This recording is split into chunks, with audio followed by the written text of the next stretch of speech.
নমস্কার, আপনারা দেখছেন নিউজ নাও। আমি রয়েছে সংযুক্তা। চোখ রাখবো এই মুহূর্তের সংবাদে।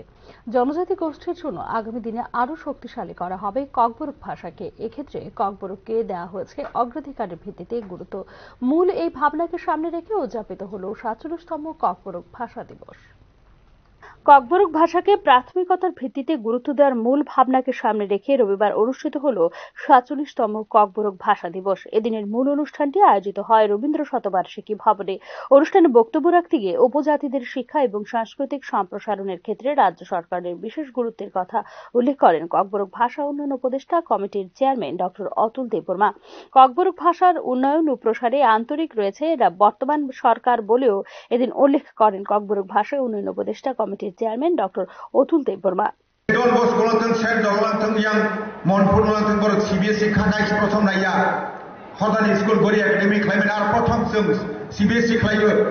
প্রথম 2টা বছর যারা পরীক্ষা রাখা 100% ফার্স্ট ডিভিশন বারানি স্লাইডে লইতে ভেবিনে 93% সিবিএসই নি পাস লাইরো মানে এটা জ্ঞান তুই ফুলবকা বড় দফা তাঙ্গি মাই এনে বমানা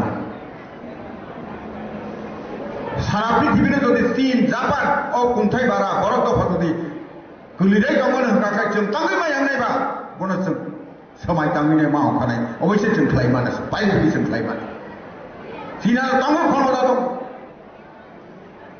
বনসম মা সিনাই মাই হইছে থিব্র বাইসাসি আনি বুসা আছে বতর হি সিকাকে বড় বয়র গনা কাফিনে কবাল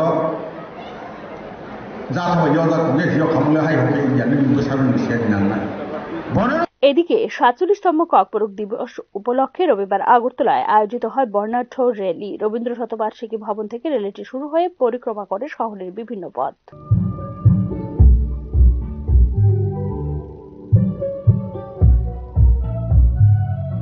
ককবরক ভাষা সহ চাকমা, হালা, মগ, কুকি, মিজো, গারো, বিষ্ণুপ্রিয়া, মণিপুরী এবং মণিপুরী এই 8টি ভাষায় সার্বিক উন্নয়নে বিশেষ উদ্যোগ নিয়েছে রাজ্য সরকার। 2011 সালের জনগণনা অনুযায়ী 11,66,813 জন জনজাতি অংশের মানুষ বসবাস করেন রাজ্যে।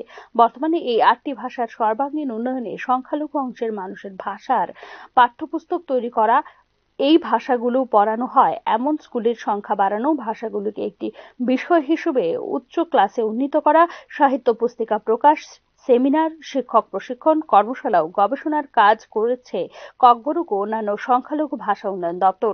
রাজ্যের জনসংখ্যার প্রায় 25% হলেন ককবরক ভাষাভাষী জনগোষ্ঠী। বর্তমানে রাজ্যে বুনিয়াদী স্তরে একটি বিষয় হিসেবে 1640টি বিদ্যালয়ে, মাধ্যমিক স্তরে 115টি বিদ্যালয়ে এবং উচ্চ মাধ্যমিক স্তরে 72টি বিদ্যালয়ে পড়ানো হয় ককবরক ও অন্যান্য সংখ্যালঘু অংশের মানুষের ভাষাকে। 2022 সালে সরকারি কর্মচারীদের জন্য অনলাইনে ককবরক প্রশিক্ষণ কোর্স চালু করেছে রাজ্য সরকার। 1 লক্ষ টাকা অনুদানের সংস্থান রয়েছে গবেষকদের গবেষণা করার জন্য। এছাড়া ককবরক ও অন্যান্য উপভাষা ছাত্রছাত্রীদের জন্য রয়েছে সহায়ক পাঠের ব্যবস্থা। ককবরক ও অন্যান্য সংখ্যালঘু ভাষায় নিয়মিত প্রকাশ করা হয় সাহিত্য পত্রিকা। ককবরক ভাষায় পিএইচডি ডিগ্রি কোর্স চালু রয়েছে ত্রিপুরা কেন্দ্রীয় বিশ্ববিদ্যালয়ে। 2024-25 শিক্ষাবর্ষ থেকে ককবরককে একটি বিষয় হিসেবে আরও 20টি নতুন বিদ্যালয় চালু করেছে রাজ্য সরকার। তবে ককবরক ভাষাকে 8ম তফসিলির অন্তর্ভুক্ত করার জন্য দাবি উঠছে বিভিন্ন মহল থেকে। Bureau report, news now. বন্ধ্যাত্বের চিকিৎসা আইইউআই পদ্ধতিতে উত্তর পূর্বাঞ্চলের দ্বিতীয় সফল রাজ্য হিসেবে নিজেকে প্রতিষ্ঠিত করল ত্রিপুরা। গুয়াহাটি মেডিকেল কলেজের পর দ্বিতীয় রাজ্য হিসেবে এই সাফল্য পেল Agartala government medical college and GBP হাসপাতাল। বন্ধ্যাত্বের চিকিৎসায় উত্তর পূর্বাঞ্চলের মেডিকেল কলেজগুলির মধ্যে গুয়াহাটি মেডিকেল কলেজের পর দ্বিতীয় রাজ্য হিসেবে সাফল্য পেল Agartala government medical college and GBP হাসপাতালে। আইইউআই পদ্ধতিতে কৃত্রিম গর্ভধারণের সফলতার নজির সৃষ্টি করেছেন আগরতলা সরকারি মেডিকেল কলেজ এবং জিবি হাসপাতাল স্ত্রী ও প্রসূতি রোগ বিশেষজ্ঞ চিকিৎসকরা। রাজ্যের বাসিন্দা 32 বছরের এক মহিলা বিগত 14 বছর যাবৎ বন্ধ্যাত্বের সমস্যায় ভুগছিলেন। গত 2023 সালে আগরতলা সরকারি মেডিকেল কলেজ ও জিবি হাসপাতালের স্ত্রী ও প্রসূতি রোগ বিশেষজ্ঞ চিকিৎসকদের তত্ত্বাবধানে শুরু করেন চিকিৎসা। রোগীর পরীক্ষা নিরীক্ষার রিপোর্টের ভিত্তিতে মহিলার ফ্যালোপিয়ান টিউব ব্লকেজ রয়েছে বলে জানতে পারেন চিকিৎসকরা। এই টিউবাল ব্লকেজটির চিকিৎসার জন্য নেওয়া হয় অস্ত্রোপচারের সিদ্ধান্ত। গত 5 October 2023 Agartala government medical college and GBP হাসপাতালে হিস্টেরোস্কোপিক টিউবাল ক্যানুলেশন অস্ত্রোপচার করা হয় মহিলার।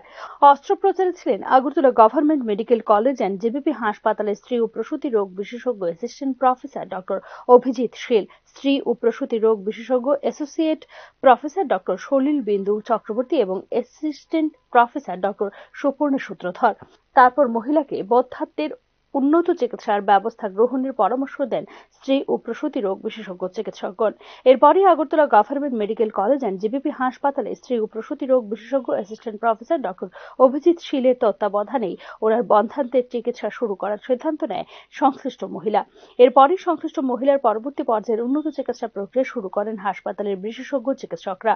এরপর 8 এপ্রিল 2024 গর্ভধারণের লক্ষ্যে IUI চিকিৎসা পদ্ধতি সাহায্যে শুক্রাণু প্রতিস্থাপন করেন মহিলার জরায়ুতে এবং তাতে সম্ভব হয় মহিলার গর্ভধারণ। বন্ধ্যাত্বের চিকিৎসায় IUI হলো একটি কৃত্রিম গর্ভধারণ প্রক্রিয়া, যাতে স্বামীর শুক্রাণু মেডিসিনের সাহায্যে ওভাম জরায়ুর ভেতরে প্রতিস্থাপন করা হয়। এ ধরনের প্রক্রিয়া গর্ভধারণ ও সন্তান প্রসব রাজ্যে প্রথম। উত্তর পূর্বাঞ্চলের মধ্যে দ্বিতীয় রাজ্য হিসেবে সাফল্য পেয়েছে Agartala government medical college and JBP হাসপাতালের স্ত্রী ও প্রসূতি রোগ বিশেষজ্ঞ চিকিৎসকগণ। পরবর্তীকালে নিয়মিত Agartala government medical college and JBP হাসপাতালে স্ত্রী ও প্রসূতি বিভাগে প্রাক প্রসব পরীক্ষা নিরীক্ষা করাতেন সংশ্লিষ্ট মহিলা। গত 9 জানুয়ারি 2025 তারিখে সিজারিয়ান পদ্ধতিতে 3 কেজি ওজনের একটি সন্তানের জন্ম দেন তিনি। বর্তমানে মা ও শিশু উভয়ই সুস্থ আছেন বলে জানিয়েছেন জিবি হাসপাতাল কর্তৃপক্ষ। উল্লেখ করা যেতে পারে, বন্ধ্যাত্বের চিকিৎসায় Agartala government medical college and JBP হাসপাতালে স্ত্রী ও প্রসূতি বিভাগের বিভাগীয় প্রধান স্ত্রী ও প্রসূতি রোগ বিশেষজ্ঞ প্রফেসর ডক্টর জয়ন্ত রায় ও প্রফেসর ডক্টর জওহরলাল বৈদ্যের প্রচেষ্টায় এ ধরনের IUI পদ্ধতিতে কৃত্রিম বন্ধ্যাত্বের গর্ভধারণ চিকিৎসা ব্যবস্থা শুরু হয়েছিল গত 2 বছর আগে। রাজ্যেই বিশেষজ্ঞ স্ত্রী ও প্রসূতি রোগ চিকিৎসকদের দ্বারা উন্নত চিকিৎসা পরিষেবা লাভ করে সন্তানের মুখ দেখতে পেয়ে স্বাভাবিকভাবে উৎফুল্ল সংশ্লিষ্ট মহিলা এবং তার পরিবার। ব্যুরো রিপোর্ট, নিউজ নাও। দলীয় কোর কমিটি দ্বারা প্রার্থী তালিকা চূড়ান্ত হবার পরেও শেষ পর্যন্ত ভোটের মাধ্যমে জেলা সভাপতি নির্বাচন করার সিদ্ধান্ত নিল ত্রিপুরা প্রদেশ বিজেপি। এক্ষেত্রে রবিবার শেষ হল মনোনয়নপত্র জমা এবং স্ক্রুটিনি। সোমবার অনুষ্ঠিত হবে ত্রিপুরা প্রদেশ বিজেপি জেলা সভাপতি নির্বাচনের ভোট গ্রহণ পর্ব। সপ্তাহ 10 দিন আগেই জেলা সভাপতিদের নামের তালিকা চূড়ান্ত করে ফেলেছিল ত্রিপুরা প্রদেশ বিজেপির কোর কমিটি। অন্তত সংবাদ মাধ্যমে এরকমটাই চাউর করেছিল ত্রিপুরা প্রদেশ বিজেপি। তবে জেলা সভাপতিদের তালিকা চূড়ান্ত করার পরেও তা ঘোষণা না করে শেষ পর্যন্ত নির্বাচনের মাধ্যমে জেলা সভাপতি চয়নের পথে হাঁটতে হল ত্রিপুরা প্রদেশ বিজেপিকে।